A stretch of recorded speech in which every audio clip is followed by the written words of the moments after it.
Let me switch y'all with this. I think if y'all have that view, like it doesn't look as clear. Hopefully this will be better. I don't think we do this in this class. Okay, so let's get started. Like I said, this is going to be a lot. I've got 4 pages, and it's different. Okay, so be ready to write.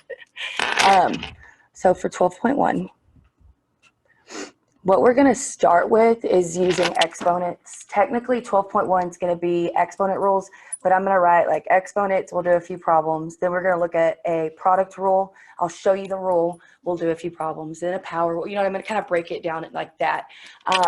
So, I mean, if you wanted to go ahead and call 12.1, we could say exponent rules. It just might not be the exact word that they use in the book, y'all, okay? I don't like this marker already. Okay, so the first thing we're going to learn is about our exponents. The way you'll see this written is, say we have the number A. I know I said number.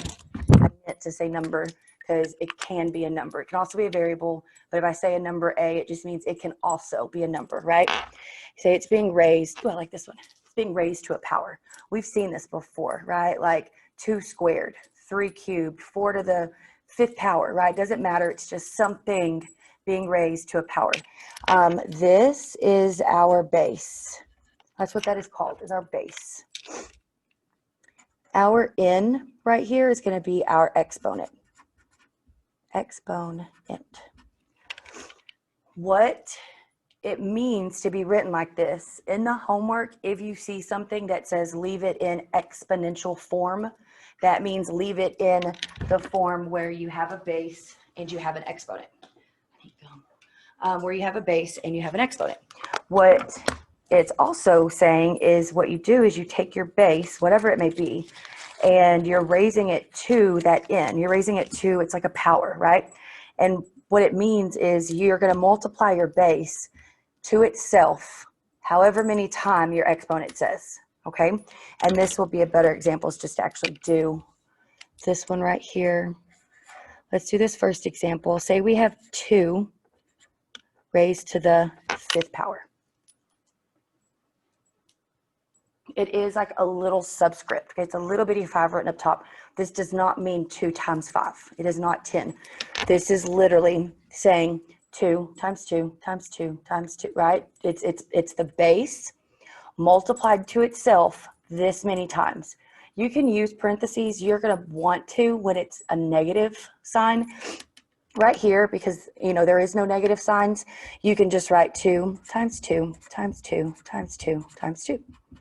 Y'all, honestly, your calculator should be able to evaluate that for you, okay? And you'll get the correct answer if you enter it in correctly, especially if there's negatives.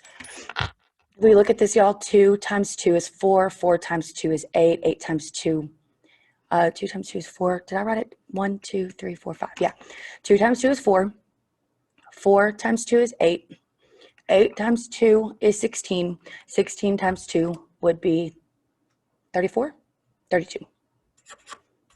So that would be your answer. This is evaluating this 2 raised to the 5th power, okay? So there's 2 other ones I want to show you because this is definitely how in the homework it could be confusing and as well on an exam. If they have a -2 and it's in parentheses, and then say it's being raised to the 4th power, because it's in parentheses, this is telling you that negative is a part of that 2. So this whole thing right here, that's your base, okay?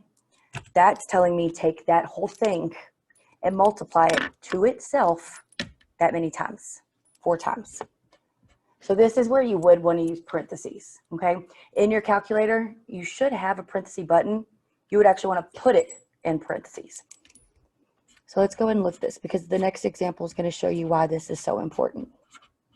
I'm actually writing -2 in parentheses next to itself 4 times because that, everything just touching, right, that implies multiplication. So y'all, I'm just going to do the numbers first, and then we'll look at the signs so we can see the differences here. 2 times 2 is 4.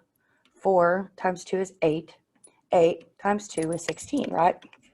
Now let's look at our signs. If you did negative times a negative, you get a positive, right? Those signs are the same, so it's positive. Now use this sign here. If you do positive times this negative, you get a negative. Now do negative times a negative. What do I get back to? I get back to a positive. So my answer is a positive 16. Okay.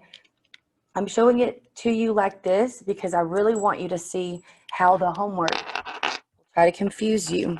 Go ahead and write negative 2 to the 4th again, but don't use parentheses. Just do negative 2 to the 4th power. Literally all parentheses can make or break an answer, okay? Your base here is just what's being raised to the exponent. Here in parentheses, I had a negative and a 2. Here with no parentheses, just my 2 is my base. That negative's there, right? It's an addition to this 2 raised to the 4th power. But the only thing I'm going to multiply to itself 4 times is 2 times 2 times 2 times 2. We can go ahead and use parentheses here for continuity. That negative sign, I just put it right out here in the front. If you wanted to make it a -1, you can. But just know, because it's not in parentheses, it's not a part of what's being multiplied over and over again. Okay? Y'all, 2 times 2, 4. 4 times 2, 8. 8 times 2, 16. But we had that negative sign, right? That negative gets tacked onto that 16. Do you see how these look similar? But because of those parentheses, my answers, they have different signs. Okay, so if you have this, but you put it in your calculator like this, the rest of your problem's probably doomed. Okay, and a lot of math problems from the get-go, they have to be done correctly, or you just kind of, it falls apart, right? If you have this, right, and it shows you that it's in parentheses, and you don't put it in parentheses, again, your sign ends up being wrong, okay? So that's just kind of how to use exponents and how to answer the first few problems that you'll see on your homework, okay? Let's go ahead and move on to, we're gonna look at product rules and power rules, okay? Oh, I lost my marker. I forgot which one it was. We're gonna start with product rule.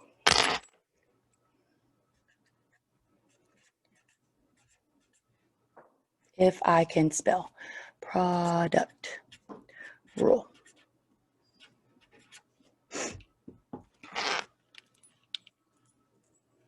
Now, you know how, like, if I add things together, that's called a sum, right? If I have two things that I subtract something, that would be like their difference.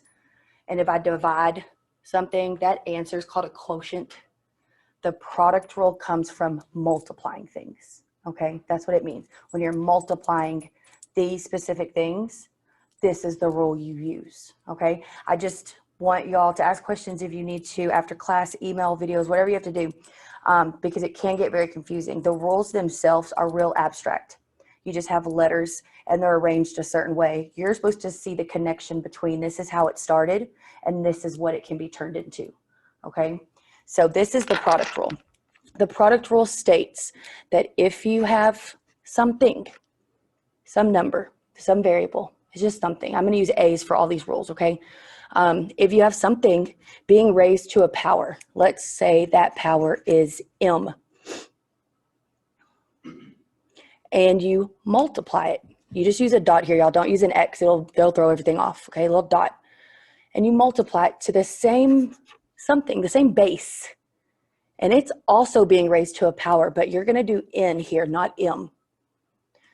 What this is saying is I'm not just going to say it's two things. You can have 5, 6, 7 things. This homework can get crazy, okay? But I have the same bases multiplying each other, and they have exponents.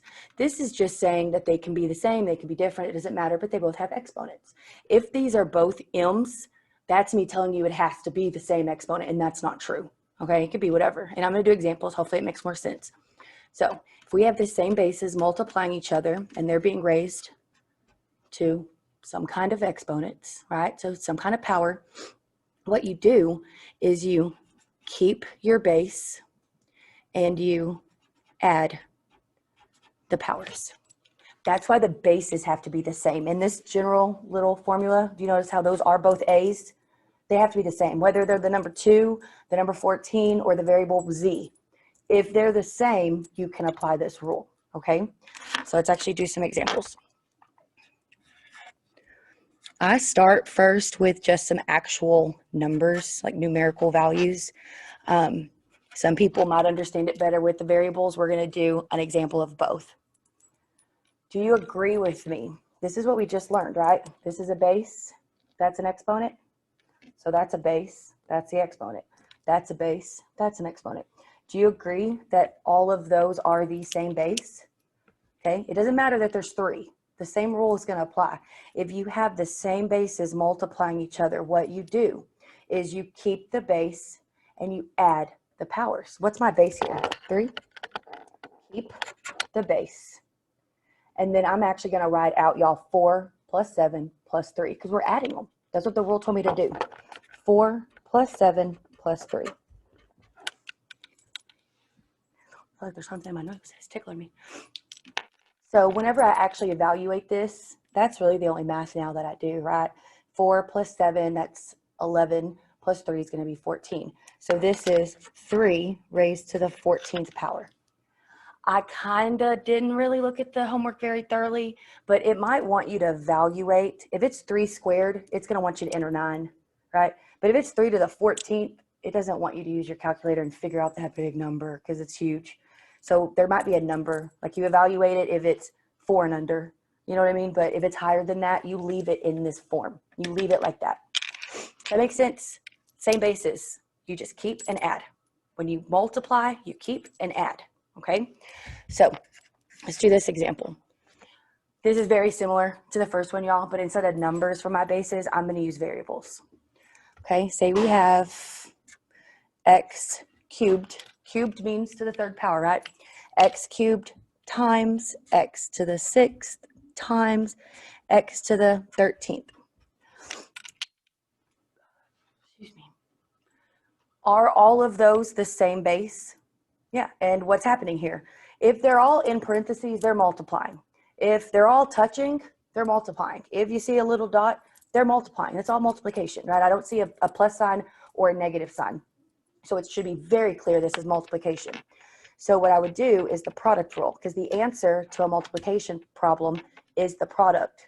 And so what I'm going to do is apply it. The rule said keep the base, and we're going to add the powers. That's an equal sign, y'all. It's just kind of not right. Okay, 3 plus 6 is 9. 9 plus 13 is 22. So my answer is x to the 22nd power.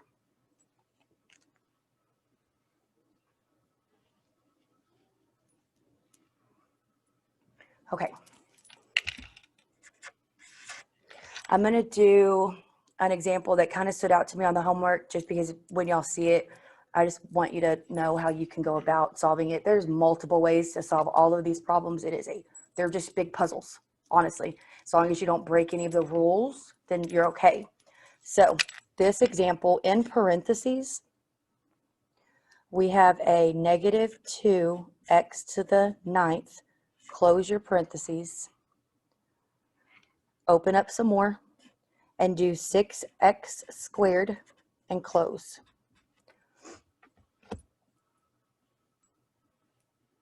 Do you agree? That's multiplication, right? I'm doing the first set of parentheses, whatever's inside of it, multiplied to the second set of parentheses. Are these the same basis? No. So this isn't the keep and add rule, right? But because it's multiplying, I actually can multiply. Negative 2 times 6, right? Those are just coefficients. I can just do multiplication. Negative 2 times 6 is what? 12 signs are different, so it's negative. So that's looking at the coefficients. Now, as far as my bases, these would be my bases. All you really need to do after a while is what I've always done is like 2 times 6 is 12. Signs are different, so it's negative. They both have x's in common, right? I know that when I multiply my variables, I keep and I add. So negative 12x to the 11th is the answer to that problem. They just kind of put it in this way. I don't know, just, I felt like maybe that one would be bothersome. Okay, y'all, so what we're gonna do now is there are 3 power rules. We're gonna look at the first one, okay?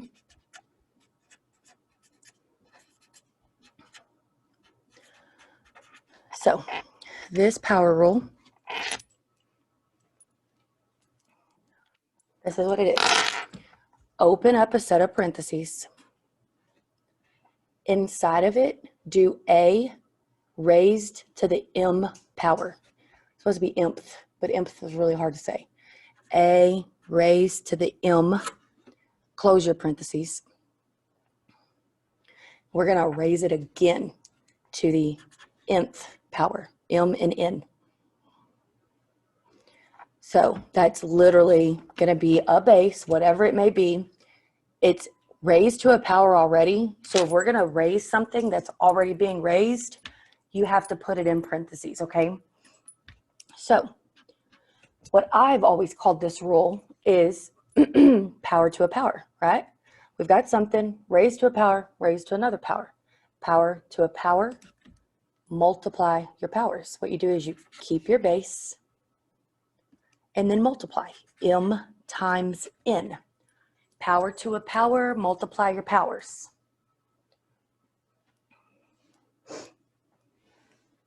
Okay, I've got 2 examples for this rule.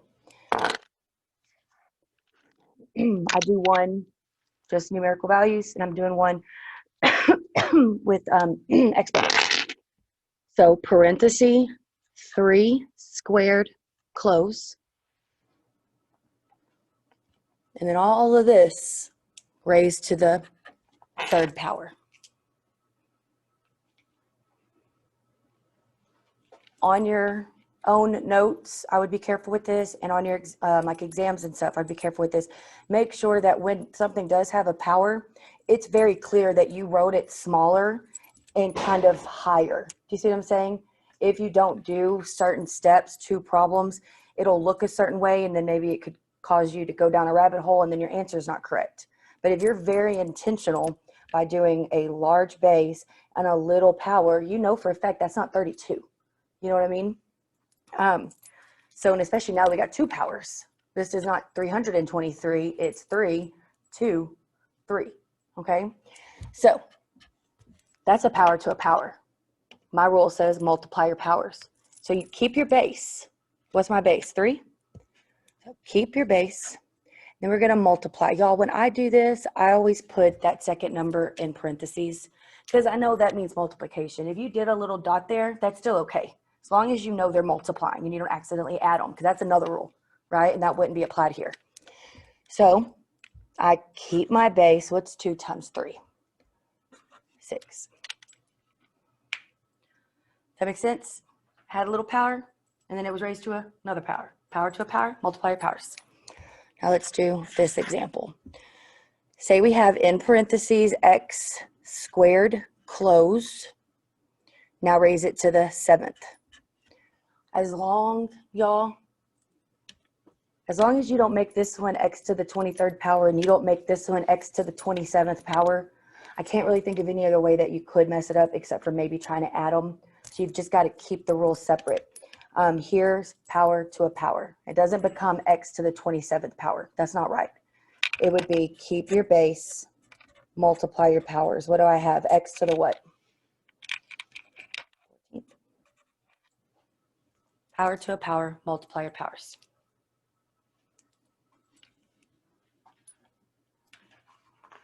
Okay, so that's one of the power rules. Let's look at another one. Okay, so another power rule.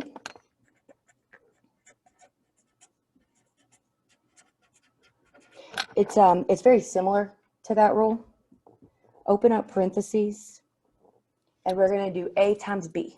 So normal size is A, B. Close your parenthesis. and raise it to the nth power.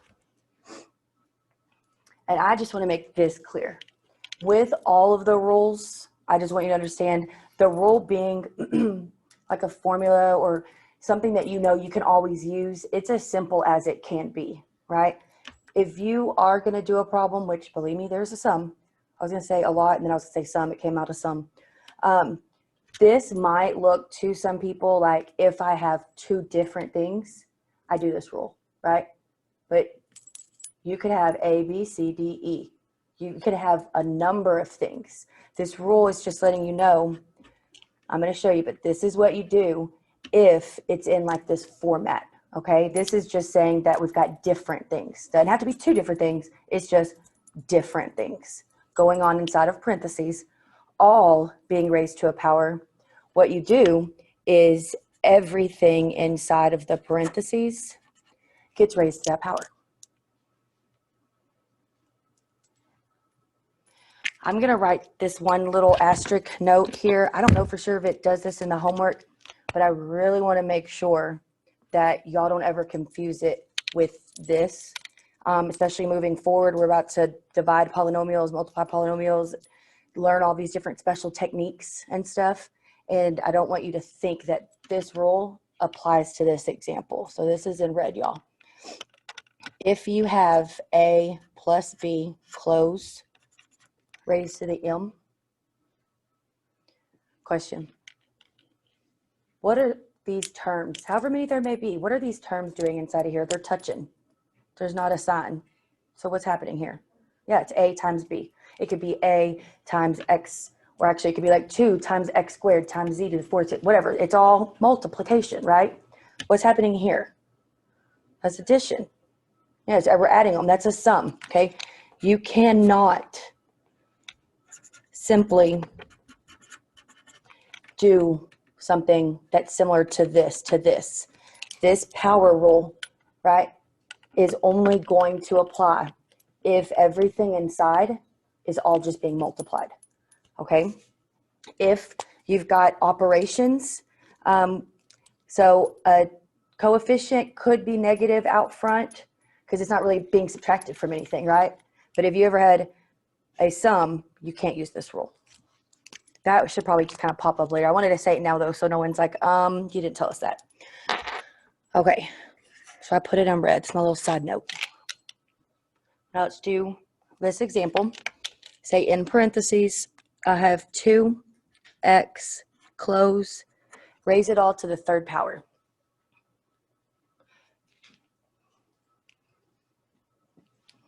That is this rule. I've got two different terms in there. They're multiplying each other. They're both inside of parentheses being raised to a power. So what I can do is raise each individual term to that power. So I can raise 2 to that power. Even though it's a coefficient, even though it's a number, it's a part of those parentheses. It's going to get raised to that power. And then my other term, my other base, technically, right, that would be a base, this would be a base, is x. It's also going to get raised to the 3rd power. Just because I don't know when it wants you to evaluate it, 2 is 4, 2 is 8. This would actually be completely evaluated by doing 2 cubed equals 8, okay? That makes sense. 2 cubed, 2 times 2 times 2, you get 8. That you can't do anything there. It's just x cubed. Okay, I'm gonna do one more example here. 7x, y, z, close and square everything.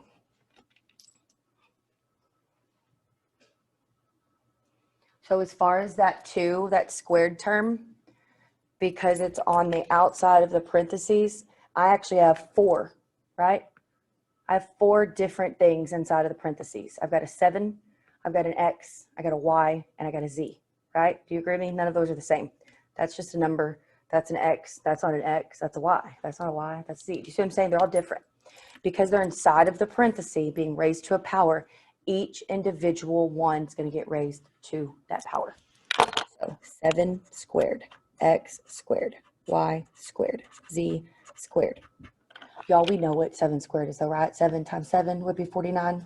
I'm pretty sure that might be what they want you to do in the homework. Not for all of them, but when it's, you know, 2, you can. When your exponent is 2, you can evaluate it. Okay, that makes sense?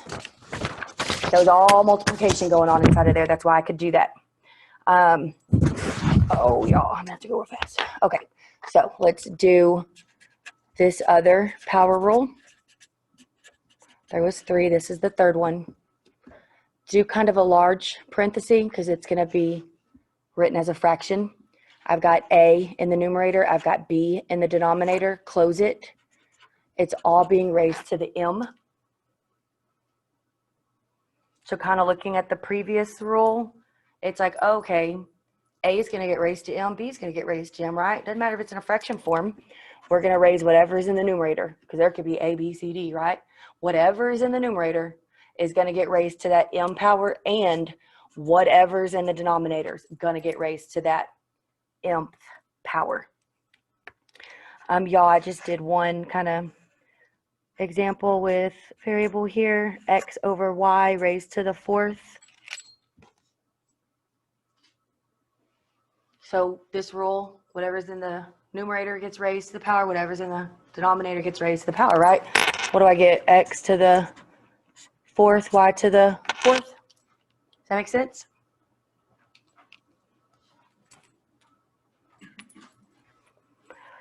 Okay.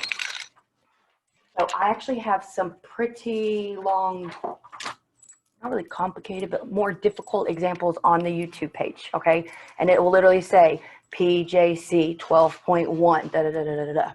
I would recommend watching those because I can't cover everything in here. We're actually going to combine these rules real quick. I'm a little behind where I wanted to be, but I think this is a very important example because it's literally pulled from your homework, okay? So I just wrote combine. We're going to combine all these different rules. Not every single one, but you'll notice it's a lot, okay? So say if in parentheses, I have 5b raised to the 4th power, and then c raised to the 3rd power, and then d. Now close, and now raise all of that to the 3rd power. Oh, wait, just wait. Open another set of parentheses. B, C to the 4th,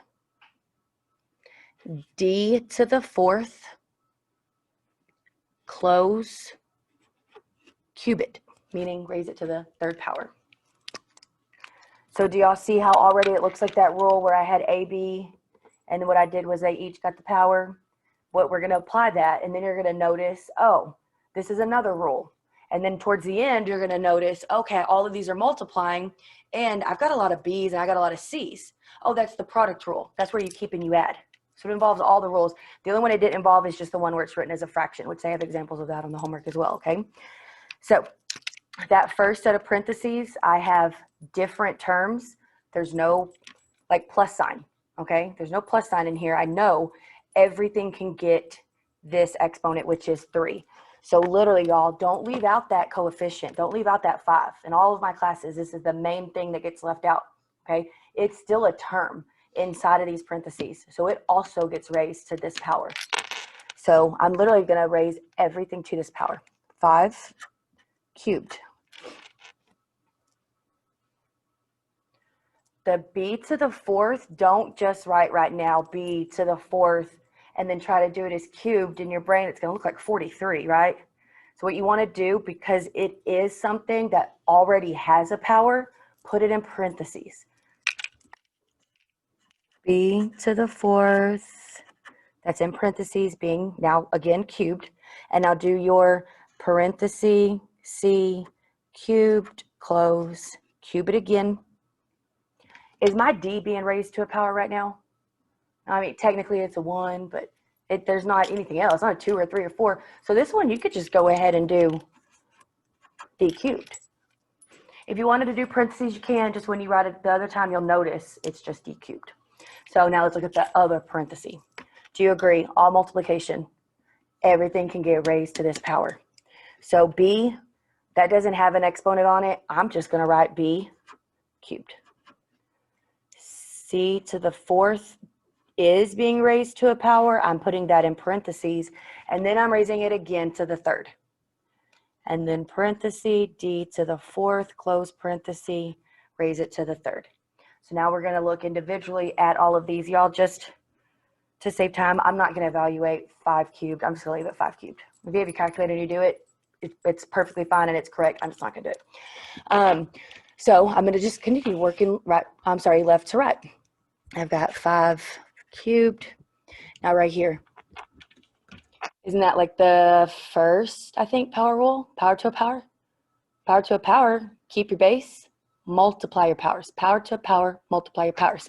My base is b. Keep your base, multiply your powers. I get b12, right? Now scoot over.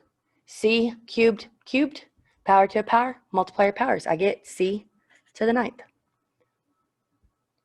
That d cubed, that's just d cubed, right? That b cubed, that's just b cubed. C to the 4th cubed, power to a power. Keep your base, multiply your powers. D to the 4th, and then cubed, power to a power, multiply your powers. You keep your base, that's my d, multiply 4 times 3, I get 12. This is what I meant, right? So we applied that one rule where everything gets a power. Then we applied that rule where we had power to a power. Now we're going to apply the rule of the product rule where things are multiplying, because that wouldn't be the correct answer. Wouldn't I only have like one b? I only have like, I'd only have written b one time. Whatever the exponent may be, I only need to have written b one time. I've got 2 of them. I've got 2 c's. I got 2 d's. So you basically are going to combine them, making sure you use the exponent rule. Oh yeah, making sure you use the exponent rule, which is called the product rule. Okay, so we have 5 cubed, right? Now if I look, I mean, they go in order, y'all, right? X, Y, Z, B, C, D. So I'm going to start with B. Do you see how I got a B to the 12th and I got a B cubed? Those are multiplying. All of these are multiplying. And that product rule said what? Keep and add. What's 12 plus 3? 15? And then I did my little thing up top right here. I got a C to the 9th, a C to the 12th, all multiplying. Keep and add. C21. And then I got a D cubed and a D to the 12th. Keep 12, 13, 14, 15, add. Now, if you wanted to, right here, y'all, once you got to here and you notice you got a B, C, D, you can rewrite it again. Do 5 cubed, B to the 12th, B cubed, C to the 9th, C 12th. See, do you see what I'm saying? Write all the B's together, write all the C's together, write all the D's together. Then you'll actually see, hey, those are multiplying. Keep and add.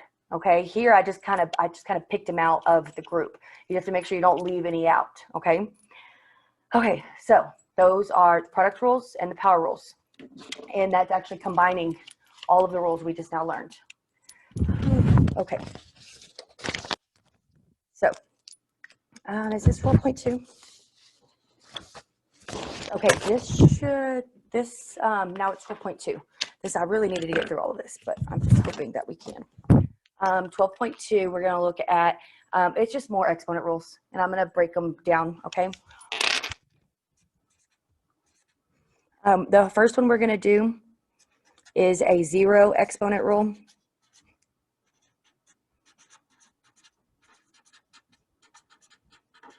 I don't like any of my markers, they all suck. Try blue. Okay, 0 exponent rule literally tells me that my exponent is 0. So if you have a problem and the exponent is 0, you would use this rule. So like with the other ones, you're kind of looking at a certain form. Oh, hey, this matches that form exactly. Use that rule, right? The 0 exponent rule, I'm just switching colors because, yeah. Say we have something, I wrote A because it's just the rule. We have something raised to the 0 exponent. Anything raised, any base raised to the 0 exponent will always equal 1. There's maybe 2 little kind of confusing parts that I've always noticed. with this rule as well. Let me go ahead and do my examples. If we have 5, say 5 is my base, and we have 5 raised to the 0 power, what does that equal? 1, because I just have a base raised to the 0, I get 1. Now let's do this example. Say if inside of parentheses, I have -17 close parentheses, raise it to the 0.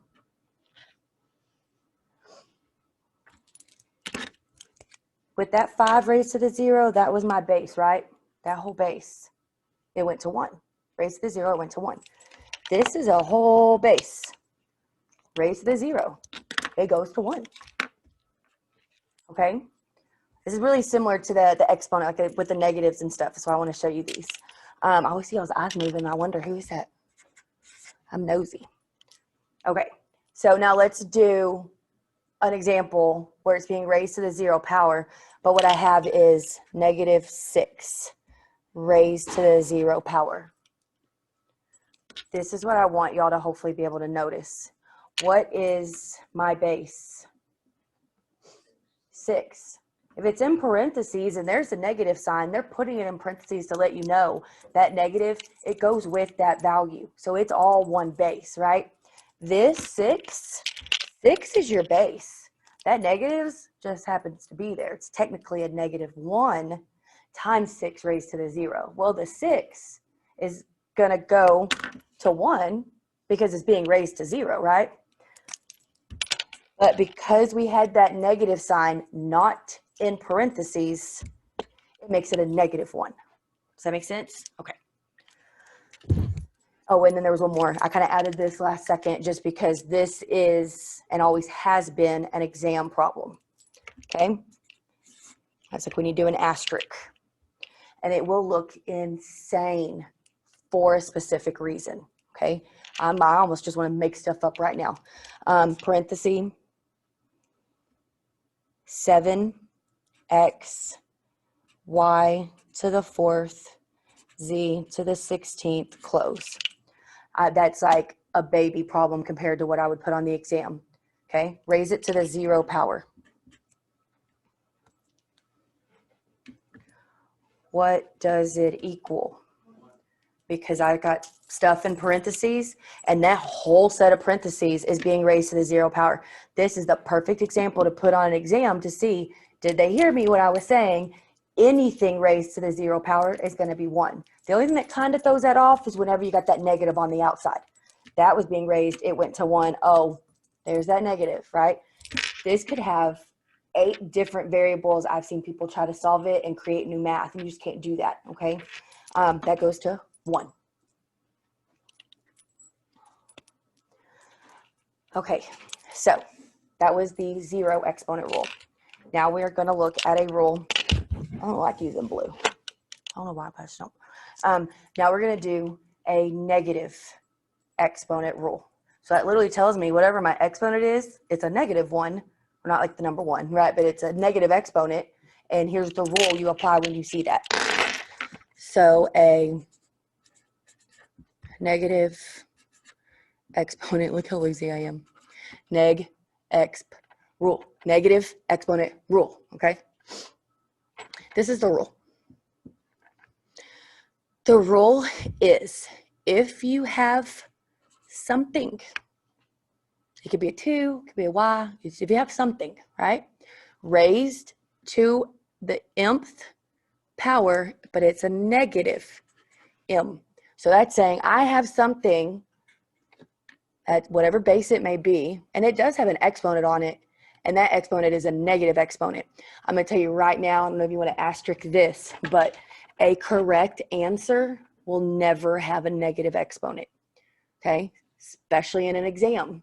That's your main goal, is to make sure that you evaluate and you always get rid of, and you never have an answer that has a negative exponent, because it won't be the correct answer, okay? A correct answer will never have a negative exponent. This is what you do. If you see this, what you do is you actually are going to put a in the denominator it's still being raised to m, but technically, I've always said like up top and down below, technically that can be written over 1, right? It never changes it to write something over 1. So it would be like up top. If it's up top with a negative exponent, you bring it to the bottom. It makes that exponent positive.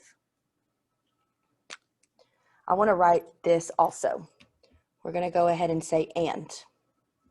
Say we have 1 over a to the negative m.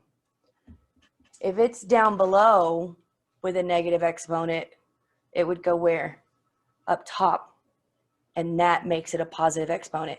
So a negative exponent moving from top to bottom changes it from negative to positive. Okay? So this one, if it's in the denominator and it's negative, I can write it as, y'all, those technically are over 1. Okay? Just know if you see it like this, it's not in fraction form. You put it in fraction form down below. That makes that exponent sign change.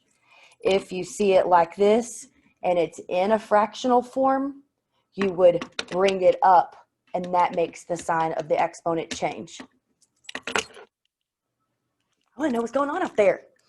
Okay, so let's do an example of that. I'm running out of time. Okay.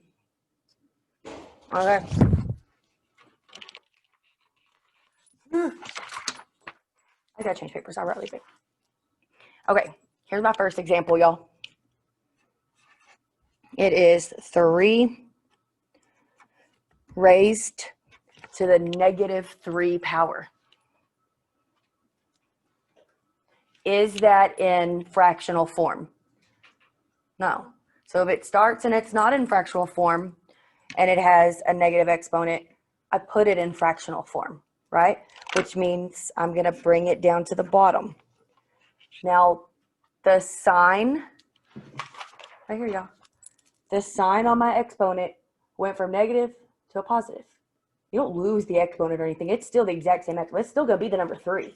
But now instead of it being a negative 3, it's a positive 3. And the homework, y'all, just so you know, they're probably going to actually have you evaluate this. 3 times 3 is 9. 9 times 3 is 27. Okay, the answer here would be like 1 over 27.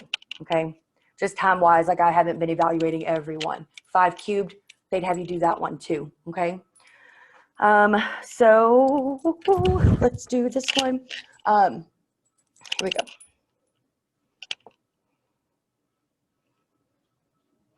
I think we need to do this one, and I need to make up another one.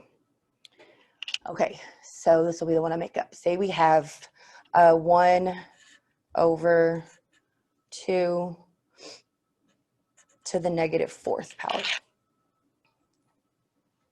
Is that in fractional form? Fraction meaning like something divided by something, right? That's a fraction. This is in fractional form, right? But it's telling me to evaluate it. The only thing I could do is notice that that exponent is negative, and I don't ever want a negative exponent because it started in the bottom.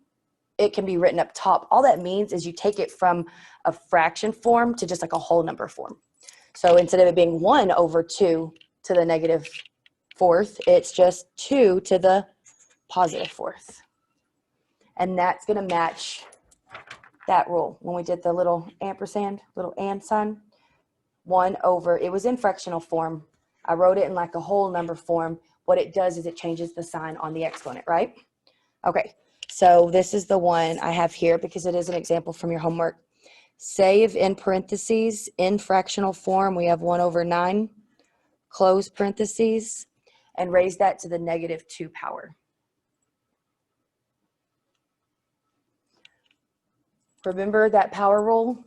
That last one we did? It was like A divided by B, and they were both in parentheses being raised to M. So what we did was we did A to the M, B to the M, right? You could go ahead and do that. You could go ahead and do 1 to the negative 2, and you could do 9 to the negative 2, but now I just don't have one negative exponent. I've got 2 things with negative exponents, right? So this is like a shortcut. If you see something in parentheses and it's in a fractional form and it's being raised to a negative power, y'all, what you do is you flip your fraction and your power becomes positive.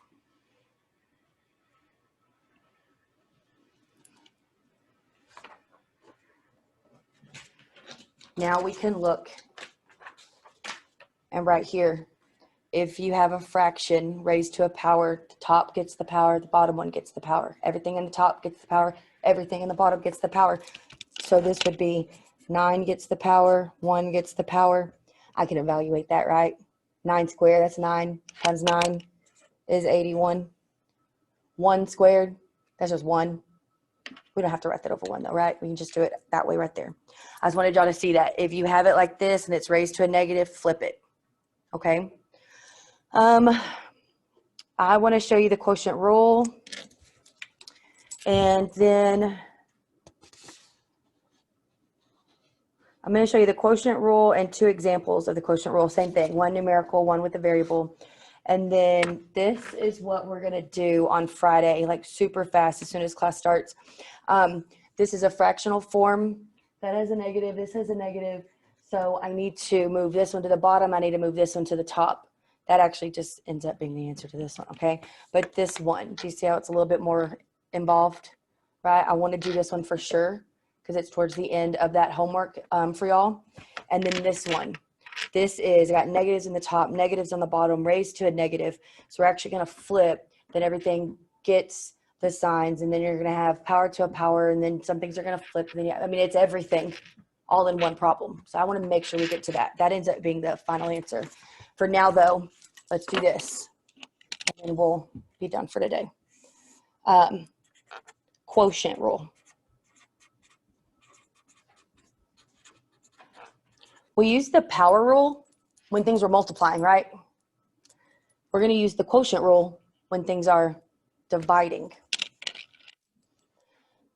So in parentheses, with our fraction bar in the numerator, I have something A raised to the nth power.